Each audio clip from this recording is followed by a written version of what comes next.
Monty and the Pharaoh. Happy Leap Day. With our super producer here, Mr. Stephen Miller. What's up there, Stephen? Hey-o. And it is a leap day, isn't it? Am I in the right universe right now? Yes. Excellent, excellent. Before we get to our esteemed guest this fine morning, I want to mention our sponsors, as we are quite grateful for the following folks here at Monty and the Pharaoh. SeatsLink, you can get him at seatslink.com for all your sporting concert events. APB Security at apb.com. Jeff Quest for your graphic designer needs. We also want to mention QuickCast, quickcast.com. Verona Worldwide Logistics. Off the Rails Coffee Roaster for all your coffee needs. Our buddy over in out east, Dumpster Rental of Long Island, of course. And finally, certainly not least, of course, Realty Photo Express. Ladies and gentlemen, we are once again very lucky to add another fine legend to our resume this morning. I would like to introduce our very esteemed guest next to me to my left.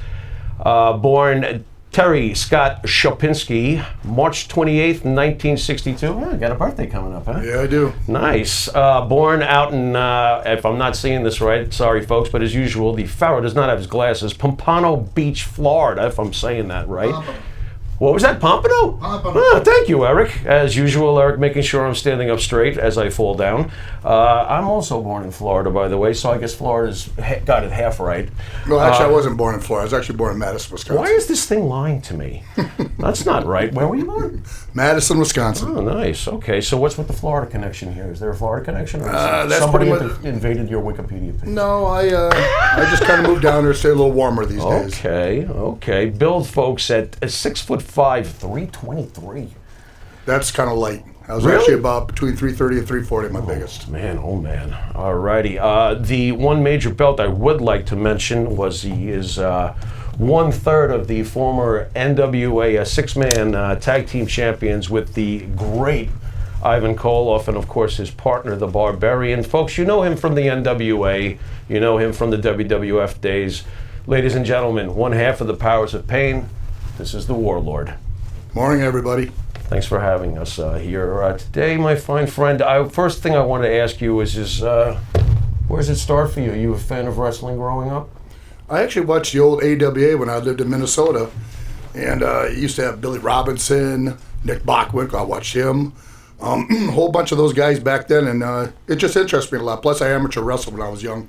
I was actually a 4-time national AAU champion when I was young. Okay. Who was your personal favorite in AWA? How old were you when you first tuned in? Probably about 9, 10 years old. Okay. Who was it that you gravitated to right away? Did you prefer the bad guys or the good guys? Good guys. I actually liked Billy Robinson a lot back then. Billy Robinson? And I actually liked Greg Gagne. Greg Gagne? and So when- you when- wanted to choke Bockwinkel? Yeah, and when Vern Gagne would come out too. Okay. Anybody you patterned yourself after as you started to get into the thoughts of how about the conversion from amateur to professional? Did you start thinking about that? Like, who do I want to pattern myself after in the ring? Not when I was that young yet. Not yet. Not yet. Okay, so how do you break into the biz after the success being an amateur wrestler? How's that happen? It was actually just got done college and trained at a gym in Minnesota, and that's where Animal and Hawk of the Road Warriors used to train. And it was actually Animal that came up to me and talked to me. Said, brother, you're big, man. You should get in our business. You should get into wrestling. So there was a connection right away with that team that you always were compared to, inevitably. Do you find that ironic? Yeah, a little bit in that. Okay. You know, like I say, for them, it's kind of neat following the biggest and the greatest tag team of all time, which is the Road Warriors. Right. How do you come up with the name The Warlord? Animal. We were sitting around the gym. He said, man, we need a name. We just started cracking up names, and it came down, and Warlord sounded great. So he basically suggested you get into the biz, or did you push a little bit to get into the biz? I thought about it, but I really, I wasn't going forward with it, and Animal's really the one that pushed me into it. Okay. Thoughts on Dusty Rhodes? I love Dusty. I mean, the guy wasn't, listen, for a guy that wasn't a great-looking guy, didn't have a great body or anything else, he had probably the best charisma there ever was in the business. He was a working man's man. He knew how to get the people behind him, and he's the best there ever was at doing that. He's the one who basically helps get you going in the beginning? Yeah, he gave me the start. Animal actually brought down some pictures. They were god-awful pictures. And Dusty looked at them, and Dusty said, I like it. I want you to bring them down. And I got a call from Animal, and a week later I'm heading down to Charlotte, North Carolina, an old beat-up Sunbird. What was it like for you when you first got into the locker room? Was it an easy transition? Were people difficult towards you? Did you have it, you're a pretty big guy, was it a little bit easier, do you think? Or did people bust your balls when you were first coming in? Not really. The guys are pretty cool about everything and that stuff. Even the older guys, even though they're thinking that you could take their job. But, it was, I want to say, they put a little scare into you by just saying, hey, kid, don't worry about it. If you make a mistake out there, you got 2,500 people watching 10, you got all those millions at home, so don't worry about it. By that time, you're going to the bathroom about 10 times before you even go into your match. What was your biggest crowd as an amateur in front of? Amateur was, you had so many different matches going on, and there's matches and all these different mats going on everywhere. Okay. But I'm talking nationals where you got, thousands of people in the stands watching. So you did have that experience before you got to the pros of at least wrestling in front of a large crowd. I know it's a different form of competition, but so you had... Yeah, well, same thing as also, when I played football in college and all that, Okay, of course, played in of front of big course. crowds. Of course. Thoughts on when you first come across Ivan Koloff? Oh, Ivan was a machine. Ivan was incredible. He helped me so much and showed me so much of the business in that. You put him out there, you could do a match for an hour. Ivan could still at his age, at that time, could go an hour match and not even hardly breathe. He was incredible. Do you feel that he should have been put in the Hall of Fame? Of course Ivan should have been in the Hall of Fame. What is your thoughts on the WWE Hall of Fame, since there's not even a physical building? It's, it's nice having a Hall of Fame to appreciate the guys, but the problem is it's not like football or baseball where it's actually just the people from the sport. You got like Mike Tyson, which Mike Tyson's a great person. Okay. And you got some comedians, which, they only put on tights one time and go out there. And here's other guys going out there, they're giving their hearts, their souls, their blood, their sweat, their entire lives to make the business the best there is. Mm-hmm. And they're not even in the Hall of Fame. Do you feel like the bar's been lowered when you see certain guys getting in? Because there are certain guys getting in that, look, everyone's going to scratch their head from time to time on a certain selection. Do you feel like they're lowering the bar and ignoring guys? Look, ignoring guys like Koloff is clearly ignoring the top tier. Well, look at a couple other guys. Look at Demolition. Oh my God! Don't get me started. They should have been okay. Look at British Bulldog, Davey Boy Smith, that I wrestled so much. Right. There's a guy that should have been in the first day. Right. And that, there's a bunch out there and that stuff that deserve it so much, Strangely enough, it still seems like it's valid even without the physical building. Is that wrong for me to think, or it's valid, but it's tainted. It's tainted. Okay, fair enough. How about Paul Jones? Because at the time that you were with Koloff, I do believe Paul Jones was also involved with you. Thoughts on Paul Jones, who I think has gone under the radar somewhat in the sands of time. Any thoughts on Paul Jones? No, Paul Jones was a great person too, and that's a nice. He was a great talker. He knew his persona very well in that, mm-hmm. And he helped Barb me a lot by when we got started in that, behind the scenes and all that. Did you suspect that you were ultimately headed for tag team action when you were breaking in, or were you thinking individual? I really didn't think about it at the time. I was just trying to get down my persona, my character, and it just happened one day that Barbarian and me came together, and we just hit it off beautiful. How did you meet? NWA. Okay. We had actually wrestled each other a couple times. They were pretty brutal matches. I was agreeing, and I kind of. Who was the good guy? Actually, it was me. But I was a stiffy. You're so lovable. Yeah. I was a stiffy at that time. Okay. But we actually got together, and just the way we were, our look went together, the way we worked went together, and we just hit it off really well. Nice. So how quickly do you wind up becoming a tag team after you meet? Right afterwards. Because at that time, NWA had nothing going on. And whose idea was this, please? It was actually Animals again. Wow. Because this is weird. He said there's absolutely nobody in the world that's going to ever take us down. Nobody's bigger or stronger than we are. And you guys are bigger, stronger than we are, and it's believable. It was believable. How about when you get your first major strap? And in my mind, dude, you guys, I got to go on record. I am so annoyed. I was a fan of the team. I don't understand. Well, maybe we'll get to this. I don't understand why the belts were not put on you guys in both companies, but maybe we'll explore that a little bit. How about when you do get a strap, when you get the 6-man NWA world title, and you don't just hold it with your partner, you hold it with Koloff. Thoughts on getting a title? How important is it to a wrestler? Oh, it's great. Having a title is great. It means you're doing something right. Plus also, just being with Ivan and Barbarian, and actually, being the Road Warriors and Paul Ellering at that time and Dusty Rhodes, whoever was in there at the time. I mean, it was incredible. It felt great. Dynamic difference between a regular tag team match and a 6-man. 6-man are just so many components going on. So many different tag team. It's like I say, it's 2 extra people. That's what really comes on. You got 2 extra components out there you can use in the ring, and you can do so many different things with it. I mean, a couple guys could be outside the ring doing something. You got some guys inside. You got people all over the place. It's exciting. Are you surprised to see the popularity of the? See, back in the day, the 6-man was actually somewhat of an oddity. Are you surprised to see its success today? Because now this is all we see. Or it seems like that. All we see are 6-man tags. Yeah, the only problem is they have with the 6-man tags today, what they do is none of the guys make any sense going together. At our time, if you look at the guys going together, they all went together very well. I mean, just the tag, you brought the extra person, and everything just clicked together perfect. Today, they just kind of throw everybody together now. Storyline quality in your day compared to today, if you are even watching today.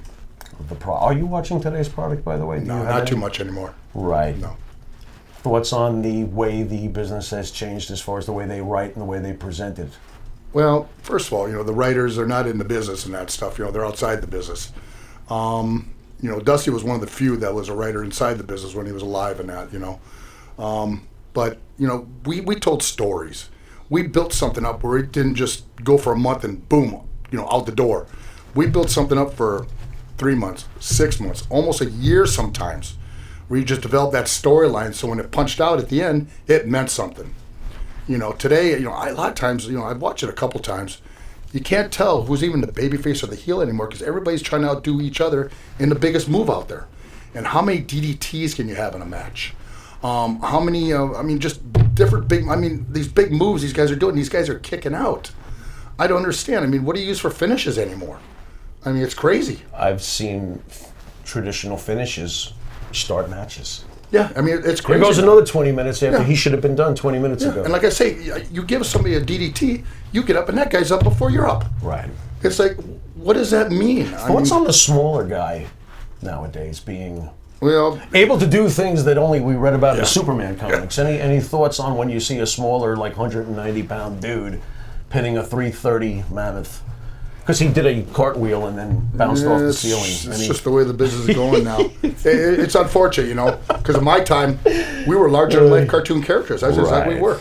Right. We were real-life cartoon characters. Right. And guys that could move, that could do it, they were so strong. Right. Right. And today, it's not there no more. You got 170, 180, 190, like you say, 190-pound guys now. Right. I mean, they're doing, these moves are wild looking. Right. But what do they mean if you don't beat a guy with it? Mm-hmm. What does it really mean? Mm-hmm.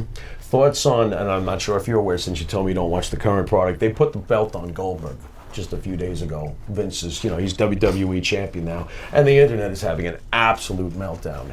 So I ask you this, is it wrong of me, maybe I've been watching wrestling too long, maybe I'm from your day, is it wrong of me to go to myself, wow, you're really going to get on your keyboard and you're going to say that this guy's old, but if he walked into your local bar, you're going to fight that guy? Yep. Are you out of your mind? Yep. That is one juiced up, and who knows, but there's one big boy. I mean, doesn't that have any validity in today's world anymore? I mean, this is a huge guy who I would not go near in a bar if he looked, I wouldn't go near him if he looked happy. Yeah. So what is with the keyboard nowadays and the lack of perception on the big man? Did something go amiss along the way? No, it's just a young generation now. Okay. They've changed. Listen, Goldberg can carry that company. Yeah, absolutely. He can I carry thought I thought it was a great business move. WrestleMania's coming. Yep. He's money. Yep. Brock Lesnar. Yes, He's money. Brock's money is Lesnar. What do you think when Brock goes back between UFC and WWE? He draws the biggest numbers there are. Right. Why? There's a reason. Right. Goldberg would be the same way. Right. Goldberg draws numbers. Right. He's, first of all, he looks great. He could talk great. He can still perform at a great level. He's gotten better on the mic since he came back. Now, back in the day, he didn't talk. Let's be real. When he was in WCW, he didn't say anything. Otherwise, you're next, But now he is talking. No, he's gotten a lot better. Yeah. He's good for business. And when I see John Cena, I don't go, oh no, not again. I go, of course, this guy, he's good for business. People tune in when John Cena's. The young kids love John Cena. They do. They follow John Cena. They do. I think it gets lost too. I don't know how you feel about it, but some traditionalists are still so stuck in 1985, and that's cool. It's fine. I get that. But recently, Edge came back. Edge is not from the 90s. He's from the late 90s into the Ruthless Aggression. The fans went nuts. Yep. There are younger fans who that's their hero. Yes. Oh yes. And Edge is not of that, but Edge is a great wrestler. Oh, he's fantastic, and I'm thrilled he's back. What a great story that is. Listen, Vince needs some of those older guys to come back that can still perform and ring and do well. Absolutely. He needs. Those are names. I mean, Goldberg's a huge name. Edge, huge name, and they're all money in the bank. How about Randy Orton, the machine that never stops? Randy Orton's great. Look at his dad. His dad, Cowboy Bob Orton, was incredible. Right. Randy's just a mold in the same thing. That's an incredible athlete out there. And he can work with anybody out there. Thank you. Underrated a little bit? Underrated. How about underappreciated a little bit? Fair? A little bit of both. Unbelievable. So what's the deal here, bro? Vacated the NWA world, 6-man belts over proposed scaffold matches? What happened there? Well, I'll tell you what happened there. The whole thing behind that is, at that time, we were getting ready to do those scaffold matches. And we already knew we were going to be the ones falling off that scaffold. Road Warriors ain't going to fall off that from 30 feet up. We're going to get hurt sometime sooner or later. It's going to happen. Well, nothing with that. Barbarian got a call from Grizzly Adams, which was Jake the Snake's dad at that time, at his house. And he called me up on a Thursday night, and we were off that Friday, but Saturday we had to be in Baltimore. He calls me up that Thursday, said, and this way Barb talks, he goes, Geddy, I got a call tonight from Grizzly Adams, WWF. They want us to fly us up tomorrow morning to Atlanta from Charlotte.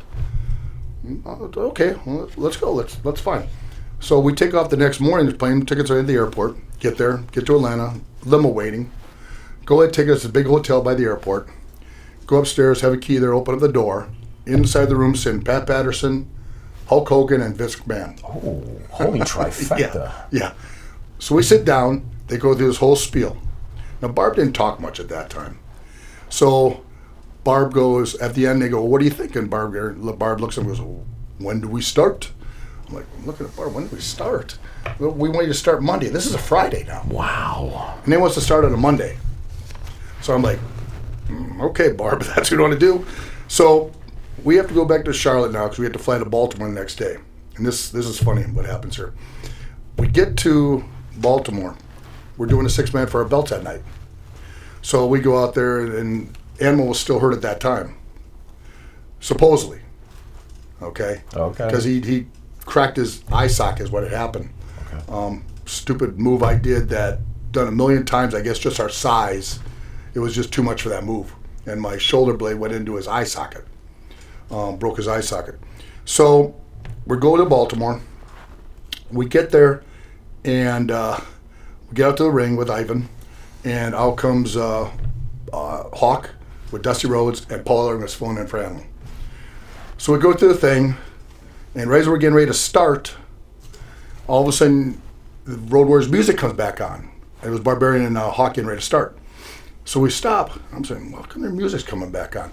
All of a sudden, here comes Animal with a hockey mask on, with this spider on hockey mask. Mm-hmm. He gets in the ring. People are going crazy. Oh. He tags Hawk to start with Barb. They circle. They're about ready to start. He stops. He rips that mask off. He had his face painted underneath that with the spider now. He took that mask and threw it to the crowd. We had to sit there for about 15 minutes. They were fighting for that mask. I mean, literally fighting to get that mask. Chaos. So, get through the match. We get disqualified, but you have to get beat. So we still have the belts. Get to the back, and That's when Barb looked at Dusty and said, Dusty, thank you, but he says, this is our last show. We leave Monday for WWF. That's how Barb did it. Was Dusty upset? His mouth kind of hit the ground a little bit. But how can you be... Animal just came over. Animal says, shook our hands, said, guys, perfect, because you guys are going to fall off the scaffolds every night. And we knew that. Wow. So it was a good move. Let's just get it. We've been talking about them, obviously. Major reason why you're sitting next to me. Thoughts on the greatest tag team in the world, the Road Warriors? Road Warriors, I mean, they're incredible. Listen, the guys, they changed tag team wrestling. When they came out with those spikes, the painted faces, as big as they were, and just came out and destroyed anything in their path. No one had ever seen anything like that. Guys have seen big tag teams, but not like that. You know, same as Hogan. Hogan was the first big man at 300 pounds that sold. He crawled on the ground. When do you see a 300-pound man built the way he's crawling on the ground and got the sympathy of the people at 300 pounds? Is Hulk Hogan the most important wrestler that's ever been in this business? Yes. Yes, I believe so. And also Ric Flair. He changed around wrestling as far as doing everything. I mean, he could talk. He had charisma. I mean, he could work just... You could put him in a match for 2 hours a night. He could do it 2 hours a night. Unfair question. Compare Hogan to San Martino. Unfair. I know. Try. They're two different eras. Bruno was a as far as traditional wrestler, incredible. Hogan, as far as entertainment wrestler, incredible what he did. Was there any teaching behind the scenes back in the day on character? Obviously, there was tips being given at the locker room. Do it this way, do it that way. Be careful. Turn your head this way. That's obvious.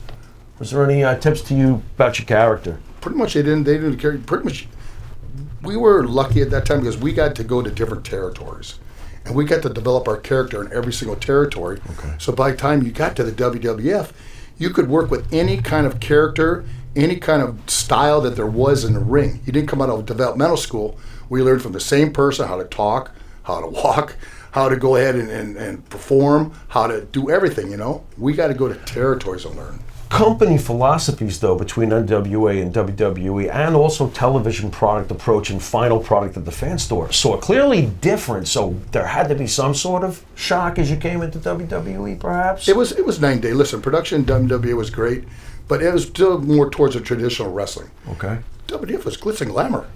That's what it was. Lights, the outfits the guys wore, everything. It was glitz and glamour. I actually saw it for the first time when I was in college, when it came on cable TV, and I looked and I said, "Wow, that is, they're from another world. That's unbelievable." Here I'm watching. That's when I watched Jimmy Snuka back then. I was watching the British Bulldogs back then. I mean, it was just night and day between the two of them. It was like the difference back then between when WWF was taking on the WCW at the time. Two different worlds at the time. As a fan of Powers of Pain, I was frustrated for you, but now that I have you next to me, were you frustrated being in the shadow of the Road Warriors? I mean, not a bit. Not a at bit, all. because it's an honor being just right with them.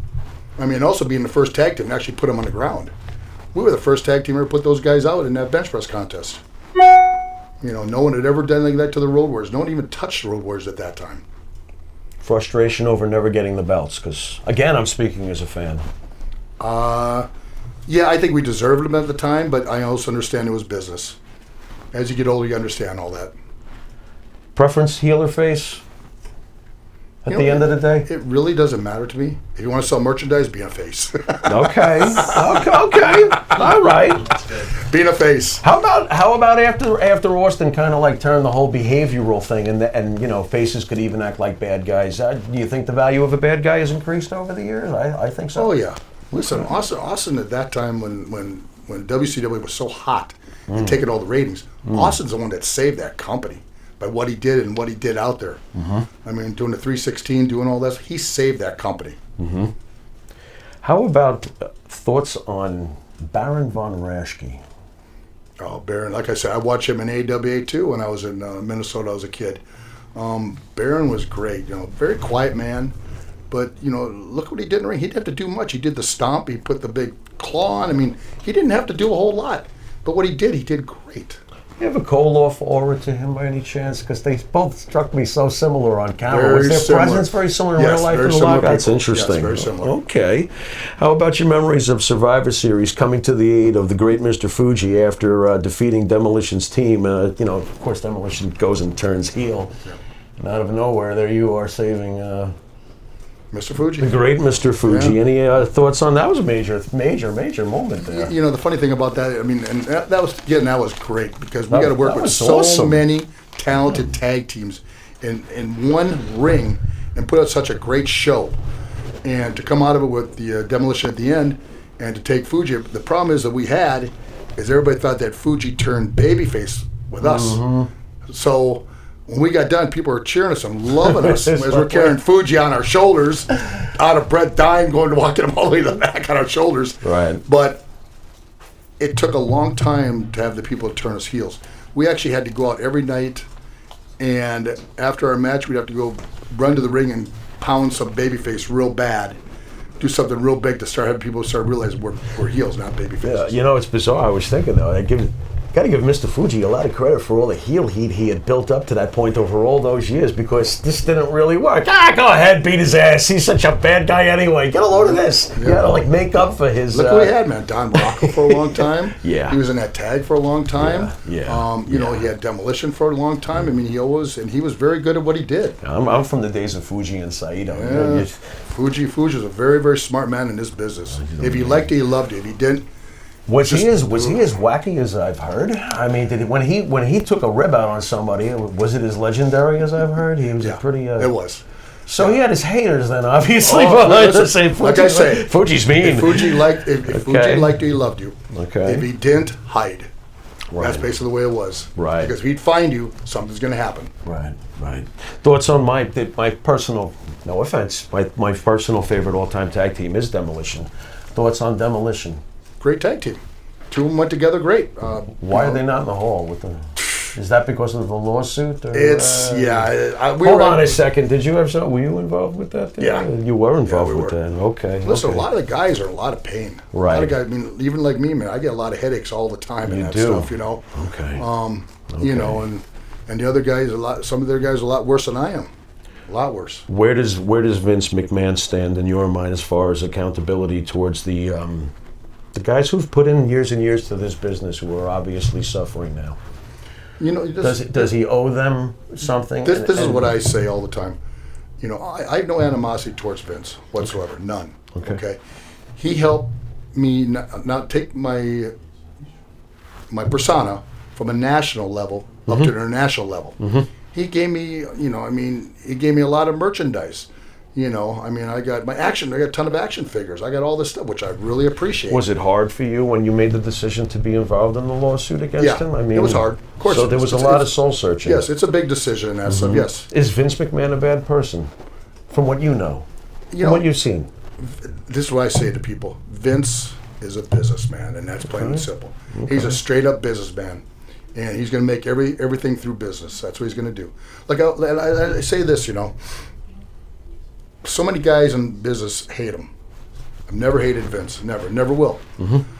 I just wish he would have done more for guys in my era. Right. That did so much for him to build this business to bring it what it is at that time and what it is today. How unfortunate do you think it was? Because at one point, from what I understand, you can correct me if it's incorrect. What I understand, Jesse Ventura had almost gotten something started where there was going to be a union, and Hogan supposedly squashed it or something like that.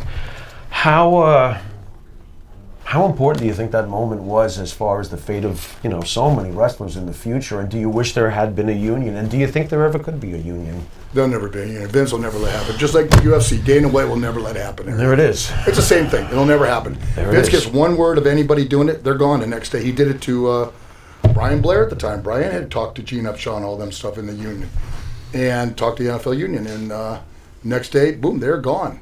So at the end of the day, the only thing that could probably ever really happen that would make it happen is government intervention. Government intervention, just like when all the guys that died before 40 years old. Right. They stepped in and said, "Hey, what's happened to all these guys dying before 40?" All of a sudden, there's a health and wellness program. Right. Overnight. Right. Why did Vince never pull the trigger on you guys with the belts, please? Any idea? I really don't have a clue. Was it ever discussed to you, like, hey, you guys are in line for the belts? Did you ever get the illusion that you were going to get the belts? Because look, as a fan, this is BS. Yeah, no, they had talked to it. They had talked to it, and I said, but it's like I say, at that time, man, I really didn't understand the whole business yet. I understand it a lot better now. At that time, I really didn't. And it was just a lot of things behind the scenes. A lot of them. Okay. Why were you guys split up? Really don't know to this day. What? No. How the, what do you... the biggest thing I heard is that one was going to work with Hogan, and the other one was work with Ultimate Warrior. That's what I had heard. Okay. And that really never materialized. I did some shows with Hogan, which they were great. I mean, we sold the places out, and I only did a couple interviews for it, and boom, the places were sold, And How easy was it working with Hogan in the ring? Incredible. Okay. To work with Hogan, you get out there, and you get in the ring, and here he comes out, all these flashes going off. He gets in the ring, he walks around like he does. He rips that shirt off, and all you see is all these cameras going off everywhere, and you got goosebumps, and everything goes black for a second. Like, wow, this is incredible. Describe his personality towards other wrestlers in the locker room. Was he? Look, I really want to know. Was he a locker room leader, or was he Hulk Hogan who came and went and did his business? Hulk was just one of the boys. One of us in that. Yeah, he never acted different behind the scenes or anything else. Always one of us. All right, we have a question from YouTube land from Devious One. Okay, Warlord, what is the craziest fight, if ever, you witnessed with Haku on the road? Oh boy. I never saw Haku get into a fight. I did see him at a bar in Baltimore. I was there that night with Tonga Kid, and he was normal. He'd been drinking just a little bit, not too much. And I looked at him. I said, Haku, how you doing? I said, I'm doing good, brother. All of a sudden, a couple seconds later, I see him. This place was jam packed. It was called the Safari at the time, and he made a V line for this guy straight through this crowd. Went to the guy, grabbed him, bit his nose off. What? Oh yeah, blood. Hold on. Yeah. Like in the whole nose, just in the bit mouth, it. spit it out. It was. What happened to the nose? I don't know. It was just blood coming down. Oy. So we boy. get him out of there. We take him back to the Holiday Inn we were staying at, and right away I tried to get him up to his room. Okay, got him in his room. Come back downtown. Also, Haku ain't gonna stay in his room. He came down a couple minutes later to go to the bar there at the Holiday Inn. Well, here comes about 25 police cars. Oy. Okay, up there. They all come running in. And it's like, guys, give him a minute. He'd go right now. He's going to fight. Okay, and he ain't going to go down.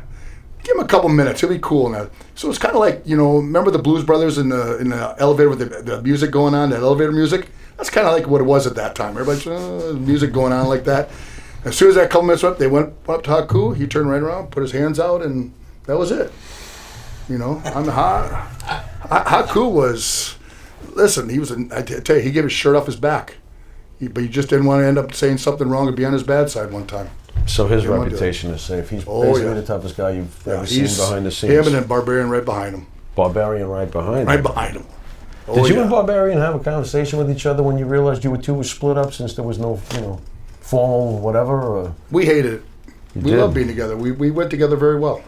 How long did it take you guys before you did wind up back together in the ring? Well, after we left there, it was a couple years. I had a car accident that took me out for a while, some years. Mm-hmm. So it was probably nearly about 10 years afterwards.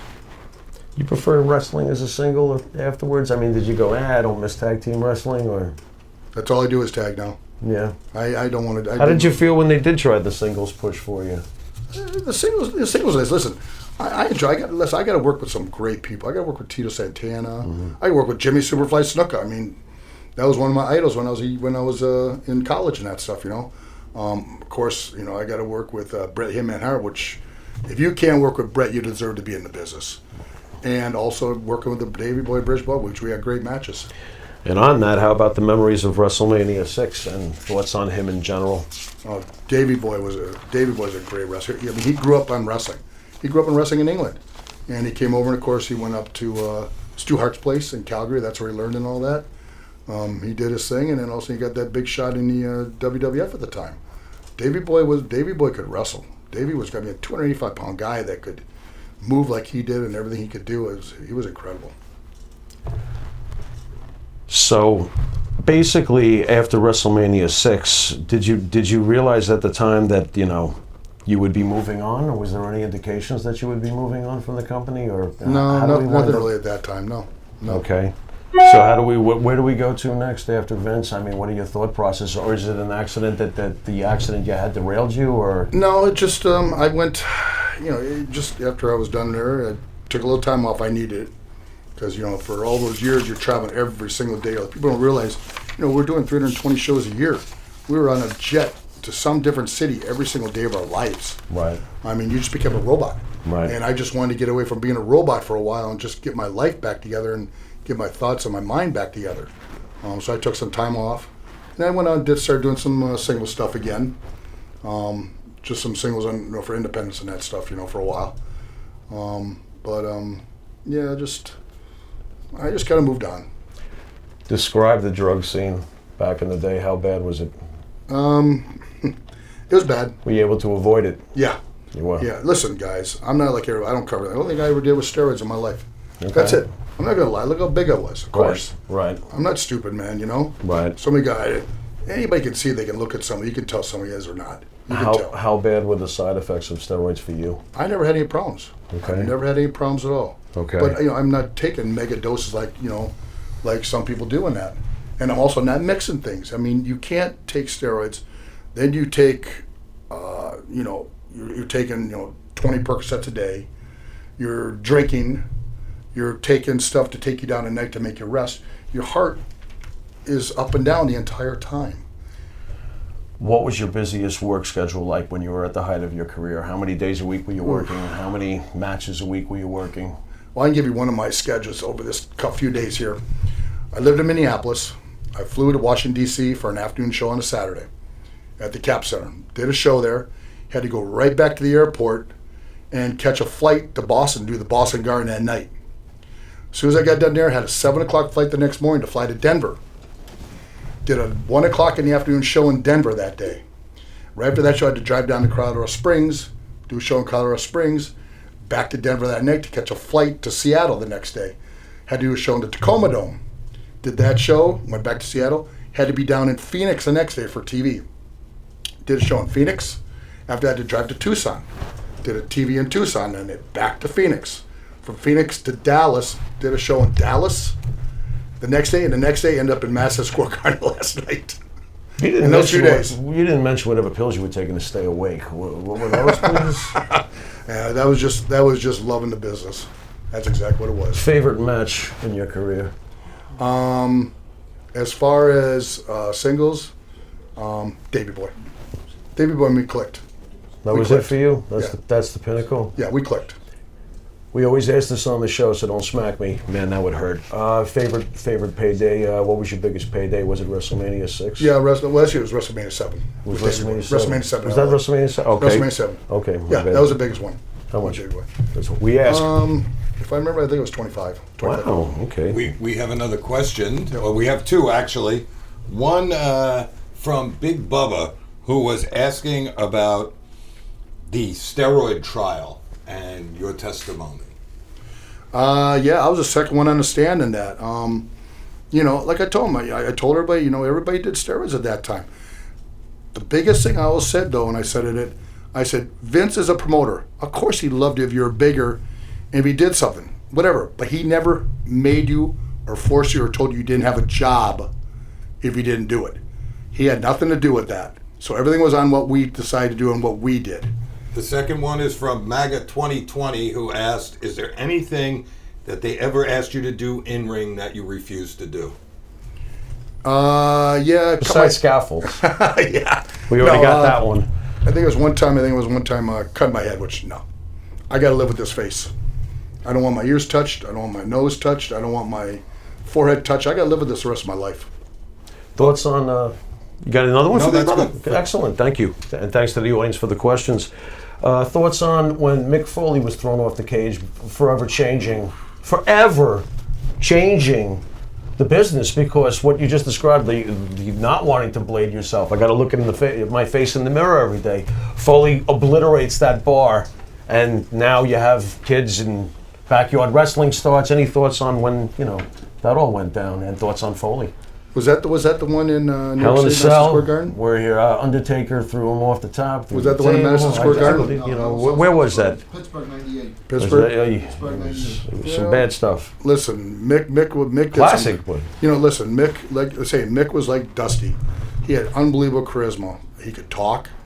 I mean, he didn't have to wrestle a whole lot. Okay, it just wasn't his persona. That's not who he was. But he did some crazy stuff to get over. He didn't have the body. He did what it took to get over, and he had to do that crazy stuff. And I mean, that stuff was insane. The stuff he was doing. I remember one I had heard that he did I think it was Madison Square. If I remember at Madison Square, his family was in the front row and his kids, and he came off the top of a cage and let in front of him, and his kids just started crying. right. And he basically said, what I understood of it, he said, I'm done with doing that anymore. Because I saw my face of my kids afterwards, and that was it. Right. That was it. Right. So, are you a fan of the direction the product has gone in as far as it's become quite violent? I mean, it's common now. Well, because they've right now they're taking that into AWF right now, and look at them what they're doing. They're doing the same thing, the violence. They're doing the exact same thing. Thoughts on MMA, UFC? I love MMA. Make you chuckle? Seems kind of like WWE in some ways. If you look at it, Dana White has followed the same footpath that Vince has been following to a T. Everything that Vince has done, Dana White does. Would Warlord have been a cage fighter? I would have loved it at the time. Well, get a load of you. I would have loved it when I was young. Oh yeah, I would have loved it. Okay. Thoughts on Tyson Fury? Bringing boxing back. We're talking about boxing. Look at this. Yeah, I was surprised. I really didn't think he'd win last week. But Really? No, I really didn't think Tyson would win. No, I just did. because what's No, his that's name? What was it? Wilder. Wilder. Yeah. He's not a huge guy, but he's got such a hard punch. I really thought he might catch one. But Tyson Fury, listen, Tyson Fury did the right thing. He knew that Wilder is thin, not a big guy for a heavyweight. So he packed on pounds. Yeah. And he knew he could absorb punches and everything else putting on those pounds. You can absorb a lot more. Yeah. And you're going to have a lot more power behind you. So when you hit, it's going to hurt that other person a lot more. Tyson Fury, he did the right thing exactly to a T. He did it right. And he got it done with flash and And substance. Tyson Fury, He's real good for that business. He takes a book out of wrestling. Entertainment. Yep. He's a great entertainer. Yep. How do you feel about the E in entertainment in WWE at this point? Do you think that wrestling is almost, is it disproportionate right now, or does Vince have this right now? Because it seems like it's much more entertainment than it is wrestling. So you can't even say wrestling, by the way. Don't you dare. Yeah. Any thoughts on that direction? Do you think they should go back a little bit more to the wrestling again? They won't. They won't. It's just a direction. They won't. It's a direction they're moving in. It's what it is. They feel that the people just want to be entertained. Right. And that's why they teach guys. They teach these guys to work, but they also teach them even more to talk now. Even more so. Prefer TV or house show when you're wrestling, when you're performing? I love house shows. House shows are great. House shows. Yeah, I love house Okay. shows. Less pressure? Tell me why. No, not just because less pressure or not. Somebody just enjoy the house shows. I mean, TV's most of the time you're just going and squashing somebody. You're just pounding them, boom, boom, boom, throwing them around like a little, like whatever, And speaking of that, when you actually had to go more than a few seconds, how important was your look? You guys looked fantastic. How important was your conditioning? Oh, we were conditioned. I mean, but how important was it at the end of the? Of course, it was important to look that way. But when you were having these short matches, did your conditioning come through for you when you had to go longer? Oh yeah. Okay. Yeah. Oh yeah, I could do whatever back then. It didn't matter if you want to do 10, 15 minutes, 20 minutes, whatever. It didn't matter. Wrestler with the most stamina you ever saw in the ring. Like, oh my God, this guy could do this for 3 weeks. Was there any particular? In my time, Ric Flair. Ric Flair. Ric Flair. Okay. Like I say, Rick could probably. I saw him do hour matches in NWA, and he, boom, just like that. He could probably go 2 hours like Ivan. Same thing. Do you feel Hogan had more impact at the end of the day on the business as far as dollars, bottom line dollars, than Flair? Because to me, Flair is both the ultimate entertainer and the ultimate in-ring wrestler. Yes. Hogan was the ultimate entertainer and a very serviceable, for what he was asked to do, wrestler. Yes. So is Flair the greatest, or is Hogan?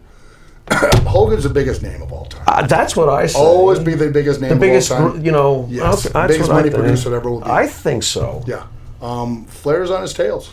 He is on his Flair's on his tails. So where do you put Flair when you talk about The Rock in Austin? Where does Flair go when it comes to the Rock and all? Because we know that Austin is certainly the Hogan of his time period. He has to be. Yeah. And the Rock is right there, up his heels, like you said. So where does Flair? Where is that? Is this like the best endless debate? Basically, you can basically Yeah, do? well, listen, Flair's. Look at what The Rock did. Look what Steve Austin. But then take a good look at Flair. Not only did he do in WWF, NWA, he did in every territory across the whole country and the world. Puerto Rico, everywhere he went, you know, he did it. He did it. I mean, one year I know I heard one schedule. He almost worked every day. 1 year, he wasn't even home. He went, and everybody wanted to have him in their territory to do shows because he was so good. Do you Flair think was incredible? Do you think the territory days would be better now? I think it'd be great for it. I really do, because guys would learn so much more. And also we'd have all these, instead of today where they come in the ring now, and they're basically all the same characters now.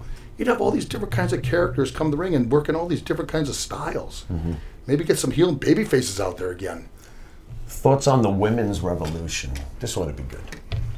You know, at my time, we really didn't have pretty much wrestling. You know, the only one we really had was Sherry Martel, Medusa, things like that. We didn't have much in my time, but boy, they were good wrestlers. You know, the women's wrestling has come a long ways, and it's also a big draw now. It's just like in UFC. It's a huge draw. The women are at the top now in UFC. Dana White used to laugh about it. Vince used to laugh about it. But they found out these women can draw. Can someone overtake the WWE if they fall asleep at the wheel? No. The Why? name. Just Why? that name recognition. When you So- see WWE, that's God. So Cody Rhodes and the boys don't stand a chance. No. Interesting. Listen, I love what they're doing. I love that. Listen, Interesting. They got a huge backer behind them. You know, they got a lot of money, everything else and that stuff. Does it remind you of WCW? Yeah, it reminds me of It does, doesn't it? Yeah, Yeah, it reminds me I of thought it was. WCW. I wasn't imagining things. But It if you was still fun. look at the shows, WWE still, they have that, when you watch a show, it's still that glitz and glamour. AEW is good, but it doesn't have that same glitz and glamour. It also has a limited roster. Yes. So until they expand that, I'm not really sure where they're going. But they got some great wrestlers, Young Bucks, all those guys, they got some great wrestlers. Got any Andre the Giant memories, by any chance? You know, a lot of people ask me about Andre too and that stuff, and I'll tell you, man, this is Andre. If he loved you, he loved you. If he didn't, run. That's how it was with Andre. Did he love you? Yeah, thank God. Lucky you. Actually, this was a good one time. I was in a first class seat, in where we were in that somebody because I flew Northwest all the time, so I had that gold card. So I always got upgraded to first class. So I'm sitting on the inside by the window, and there's one seat left in first class.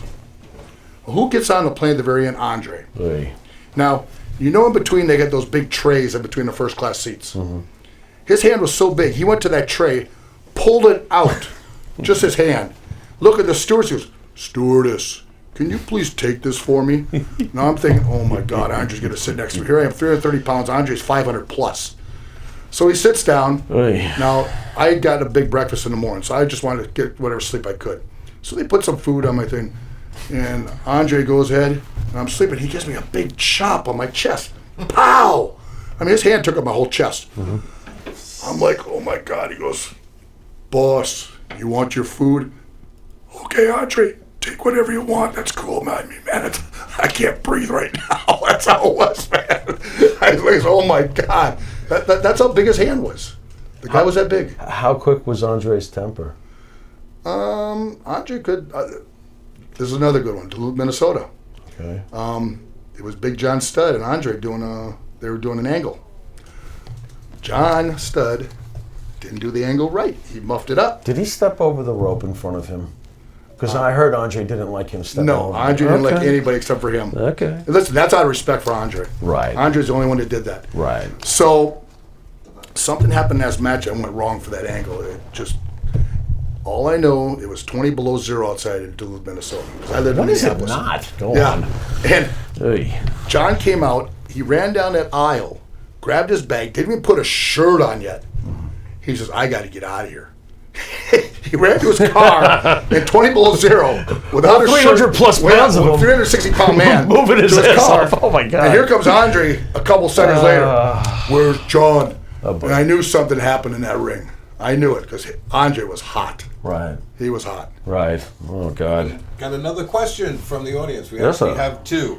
The first one is from Lenny, whoever Lenny is. Lenny asked, and I'm quoting, "Who was the biggest dick to you in the industry?" Get to the point, Len. Sorry, Go Len. on. No. You know, that's fine. I really didn't have anybody in that stuff. Everybody, I got along with everybody. I just did my own thing. You got along with everybody? Yeah, I just did my Wow, own thing. Look at you. And I the just did my own thing. second question is from Jack, who's asking about your bodyguarding. How did you get into it? And who's your favorite people to look after? Well, I bodyguard a whole lot of people.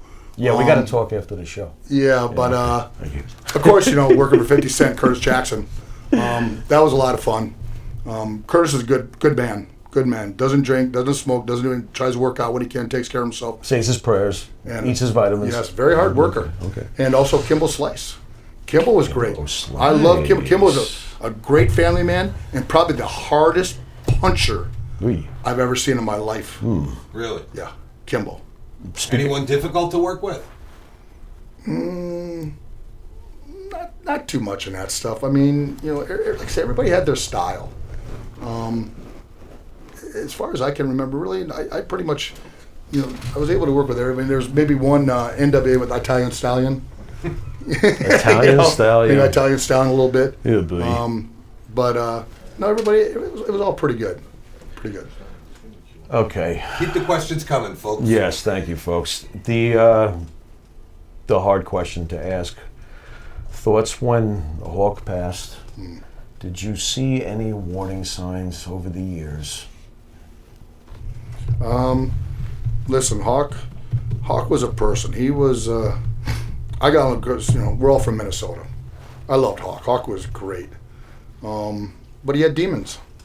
Hawk had demons, and those demons took him over a lot. One time we were in, I believe it was Europe, and we're on a tour, and for 4 shows he didn't show up. He got caught with some biker gang, took over some biker gang for a while. When he got there to the show, went on a table and passed out, snoring away. Was he the type you could talk to, or was he the type live and let live? It's his life. I could talk to Hawk great. Right. I could talk to him great. Now, there's a lot of, Hawk had animosity with other people, I know that. Right. But, you know, he was a Minnesota guy, and all of us Minnesota guys got along great. I loved Hawk. Hawk was just one of those people, man. He would just, he was Hawk. I mean, the way he could talk, the lines he came out with, he just off the top of his head that he could do and that stuff. I mean, were just great. Were they your greatest influence, the Road Warriors? Yeah. It's sounding that way. Yeah, Road Warriors. They were, like I say, man. When I saw them and what they did, it was like I tell you, they changed tag team wrestling. You realize what a mark I am. I'm sitting there at home, like rooting for you guys, and we go, why are they putting the belts on them, blah, blah, blah. Meanwhile, you guys are buddies hanging out at the bar. What's going on here? This is what a mark I am, you know, Miller. We all are at some point. Yeah, no good. No good. How did you feel when your childhood company fell by the wayside? I mean, you grew up watching Vern's company. You grew up watching, we're going to have Greg Gagne in the studio soon. Yeah. Any thoughts when, you know, are you melancholy when you hear that the company's done with? Or? You know, they weeded themselves out. I mean, they didn't keep up with the signs of the times. Sign of the times was WWF. Right. That was it. Right. That's exactly what it was. Thoughts on Vern? Vern was a good wrestler. He had a good company up there for the time he was there. I mean, the old guys like the Crusher, all those guys. Mm-hmm. You know, he had a great company in that stuff. You know, but he just didn't keep up with the times. What would make the Warlord watch the product again? What would you like to see change? Kind of bring back some of the old school stuff. I believe that what would be so unique if they could combine the old school and the new school together. You could have all those big fancy How do you moves do and all that, though? I mean, how are we doing that? I don't know. Storyline number one? One or? that could do it could be Goldberg. He's an old school wrestler. Mm-hmm. He could definitely bring some of that stuff and everything else, and then put out some of the young guys doing all those things. What's more important, the character development, a good storyline, or a good in-ring match? Which is the most important factor between the two? I believe all of it. Okay. I believe you have to have a good, strong character, but you also have a good storyline. Mm-hmm. They both go together. Mm-hmm. Were your promos written for you back in the day? No. So you guys were going off the cuff. Yeah, Any thoughts on the fact that everybody here read this? Any thoughts on the fact that that's what I can't stand it. It's like being. It's like going to doing a movie part or something. You can tell the difference, can't you? When you it's can tell happening? the difference. Yes. Thoughts on Roman Reigns? You must have some, because this is who I'm talking about. Yeah. Because you could tell that I don't want him to do that. You could tell they're making him. And listen, Roman could talk. I think I so. mean, especially coming from The Rock and all that stuff. And I know Roman can talk, and I wish they would let these guys talk. Let them say what they feel, and that's what you want. That's what the people want to hear. What comes from you, not what comes from somebody on a paper that thinks they know your character, that they don't understand your character like you understand your character. What would be your guess if you could give me a percentage of what's the percentage that Vince actually does listen to the fans? Is it 80-20? Like he'll hear it, but most of the time he'll go, shut up. I mean, I almost feel like it's 80-20. Do you think he listens at all? Or is it basically, unless they force him like the Daniel Bryan thing I think 6 Vince years is ago. pretty much going to do just what he wants to do. So he does whatever he wants to do. He can do that. All right. Well, I want to thank you for taking your time with us today. That was Thank you, man. Freaking awesome. Appreciate it. Ladies and gentlemen, Warlord from the Powers of Pain. And to my left, we have the mighty master of promotions, the master of ESS, Eric Sims. What's up, Eric?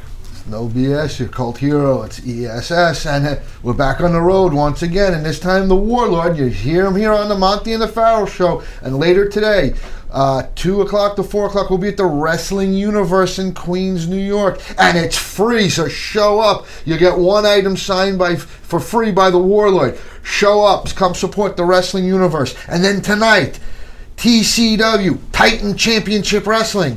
The Warlord will be there. Here's a big match tonight. Come on down and support this new brand at the, where is it at? It's in Totowa, New Jersey. So Passaic Valley Elks Lodge. I forgot my own goddamn plug. Go. Anyway, Passaic Valley Elks Lodge. It's on Fellner Place in Totowa, New Jersey. The Warlord will be there. All of Titan Championship Wrestling stars and superstars will be there. Come out and support the brand. 6 o'clock tonight. Titan Championship Wrestling. Who are you mauling tonight? Do you even know? He's in a big match against Steve Monster Mac. That's a huge matchup. So show up and find out where these two titans collide with each other tonight. Passaic Valley Elks Lodge, Totowa, New Jersey. I'm going to be there, and so should you. And then anything else, ESS, ESSpromotions.com for everything ESS. And remember, there's no BS with ESS. Thank you. Thank you, Eric. All right. Well, ladies and gentlemen, we're going to wrap it up now. Don't forget, you can catch Monty and the Pharaoh every Thursday night here at Village Connection Network. That's at 8:05 Thursday nights, 8:05 TBS time. We are also available on channel 115 on your Cablevision outlets. That's on Tuesday nights from 8:30 to 9. You can also catch us on Saturday mornings, channel 115 from 6 to 6:30. This has been the Pharaoh with the Warlord. Till next time, later.